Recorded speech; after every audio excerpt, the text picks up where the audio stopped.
Okay, hello and welcome back everyone. Today I'm Kevin from f1.5, and what I have here is my Jupiter 3 cinema lens. This design was made by Mountain Breeze Studios, I think that's what they're called. I'm not gonna guarantee, but I think that's what they're called. So let's see if I can actually see every single thing in frame. Okay, every single thing is frame. Now, how they made this thing is they actually made the front bit, this focusing tab bit, this focus ring bit, and this like holder, so I actually can release this thing from the LTM mount. Currently this thing has a vodka adapter to the Sony Nex E mount, and this thing's pretty sturdy, so it's not gonna go anywhere. Okay, nice. Then Jupiter 3s come with, oh, let me go tell you something they didn't say about this adapter. So I mean about this rehousing kit. So first of all, you actually have to have either some thick one of these, which are the step rings, or you need a small filter in between the lens and the like step rings and stuff like that. So what I've done here is I've taken a vintage Hoya filter. This thing's all Hoya, the filters. So this thing's got Hoya 40.5 to 40.5 filter. So I put this straight on top of the optic between, I mean this Hoya filter actually sits on top of the glass, as you can see right here, which sits right on top of there. Then this front bit's locked in by a 40.5 to 49mm style ring. Now all the other style rings are actually useless, but they actually allow you to mount other different types of filters. So this thing's a 40.5 to 49. This thing's a 49 to 52, 52 to 55, 55 to 58, and 58 to 62mm. Then what I have here is a 62 to 67, 67 to 72, and 72 to 77 and 77 to 78mm filter adapters. So all you do is just screw them on like this, and you can add more filter dimensions.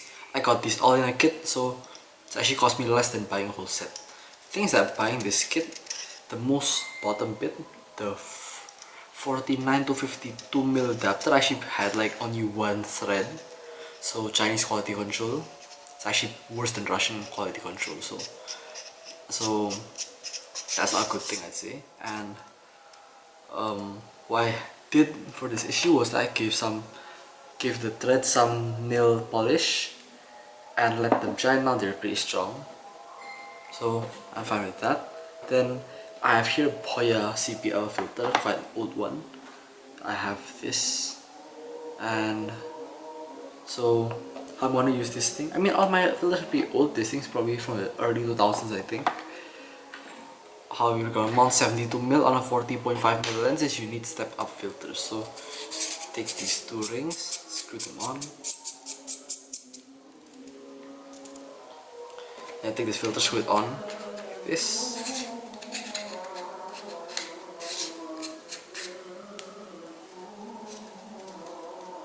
And screw this thing on the 62mm lens thread, just like that. Now we have a CPL filter on the Jupiter 3. So then for the screws and mounting stuff, okay, I mean, let me talk about the protection for a while. This thing's actually very safe because of the fact that you actually have to, okay, my battery's run out. Let me go change the battery out. Okay, I'm back. The battery's now changed out. Now you have two layers of glass in front of the original lens, which I think will stop down the glass a bit. And also especially because this thing's CPL, actually stops down the glass pretty much. But let's see if you can actually see the insides. Well,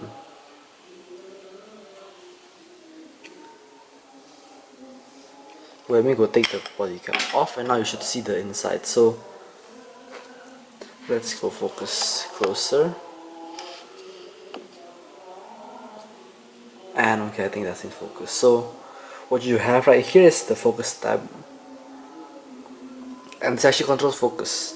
So how you actually control that is just turn the tab and it works magic like that, see. So then you got this focus ring that you can actually twist, and the lens actually does not focus like internally, so it's still gonna be push-pull motion. If you're using some anamorphic glass, it might be a bit heavy on the front, but it might still work. Let me go close this thing up first. Then let's try focusing. It's pretty light actually. You can use one finger only and it'll still turn, yeah? Not bad. So for the mounting, you actually use these screws. Let me go show you these things. These are what most people call grub screws. You can actually find them in many different names. So let me go put the filters away. There are these things which are small, tiny screws. This. So you use a 4x4 screw for this thing. So it's for M4x4 mil, 4 mil deep M4 thread.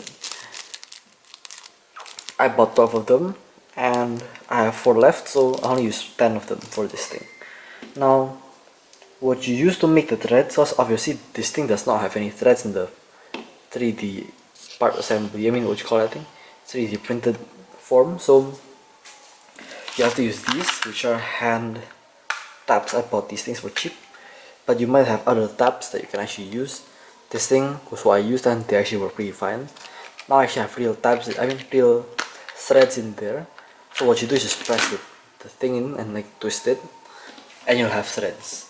Then these things are like washers and extra long nuts, extra long like screws, which are like, what you call it then? Like tilted in, so they actually don't stick out the outside. Then I also got these things. These are all for in case I actually need to modify this thing. And for the most part I did not need to modify it, but on one part I did. So you can probably see the aperture right here, yeah? The aperture sometimes actually rubs the focusing ring thing. If you're in the most infinity setting, wait, sometimes you actually hear it, sometimes you don't, but it does sometimes rub on the focus ring. So which that's something I don't really like.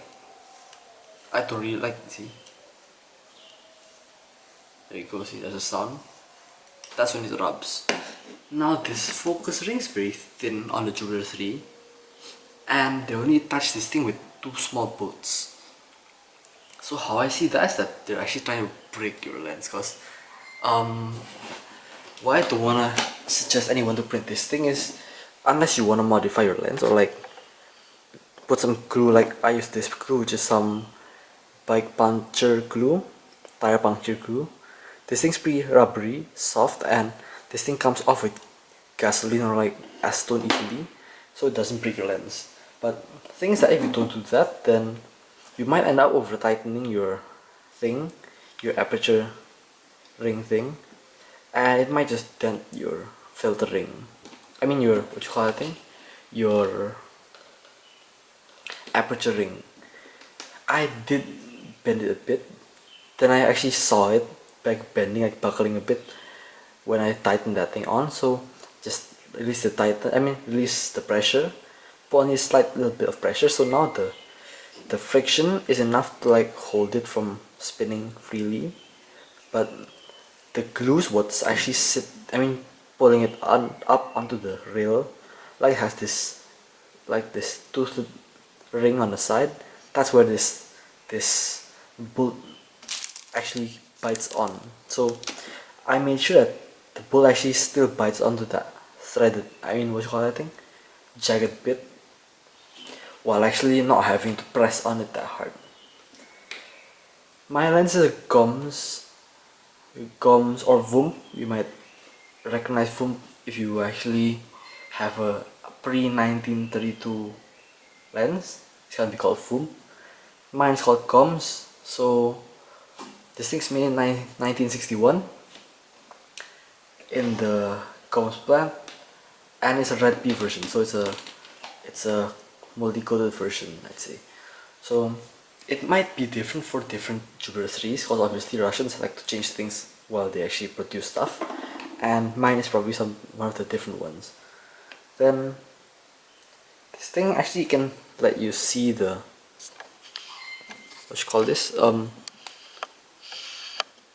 actually lets you see the focus markings on the side, which is, I think, pretty nice. Pretty smart of them to think about that. But the thing is, how with the aperture has no like markings at all. So once you set it, you can only see the thing from the front. Let me go take this thing off. You can only see the aperture from the front, but you can't really see what f-stop you're at. So you're probably like guessing essentially. And let me go focus back down. Okay. Now for you that are wondering, I'm today filming on the Pentax 110 18mm f2.8. Okay, so now the thing I don't want you to do is make this mistake. So after this, wait, why the heck is this ring still on? Let me go try and take this thing off.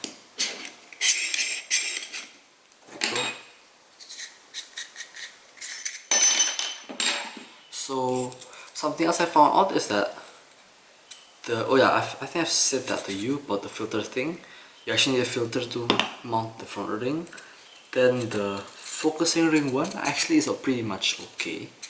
Thing is that just now I mentioned to you let me go tighten this thing down first. I mentioned to you the focusing markers that are still visible now. But actually if you look at this, if I bring this thing a bit closer,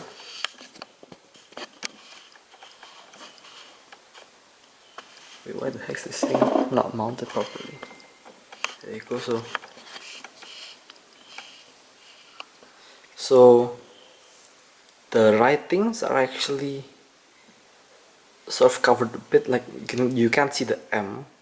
There's supposed to be like a 1 and an M, and also the writings are a bit cut off on the top. So I think they could actually like make like this gap thingy a bit higher, I think.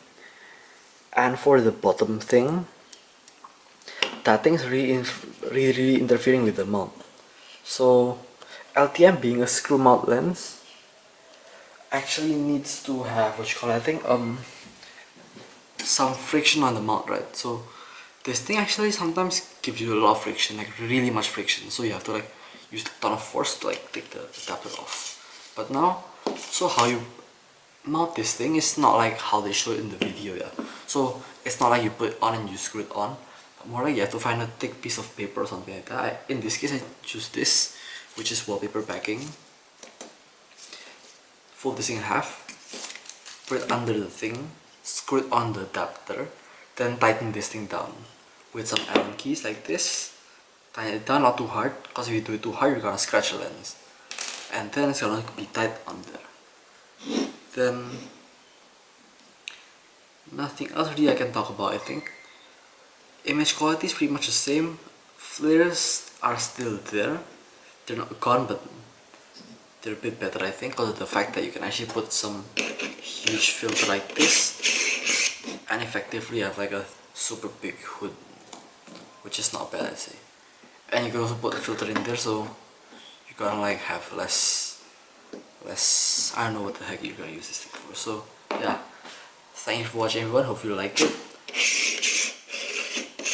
Consider liking and subscribing. And for this Jupiter 3 lens with the modern breeze adapter, I'd say 8 out of 10, I'd say. I'd like to have like a large filter, a focus ring, but still being able to like see what aperture I'm on is actually pretty valuable for me, because sometimes I just set and run. So sometimes I want to set f4 and I'm not sure which is f4, because I don't only do video. If you only do video, you might like this thing, but for me I'm not really keen to like this aperture design. Thing is that I've actually pretty much memorized how big the Jupiter 3 aperture is at f4, so I can pretty much do that every day. So yeah, thanks for watching everyone, hope you liked it, and goodbye.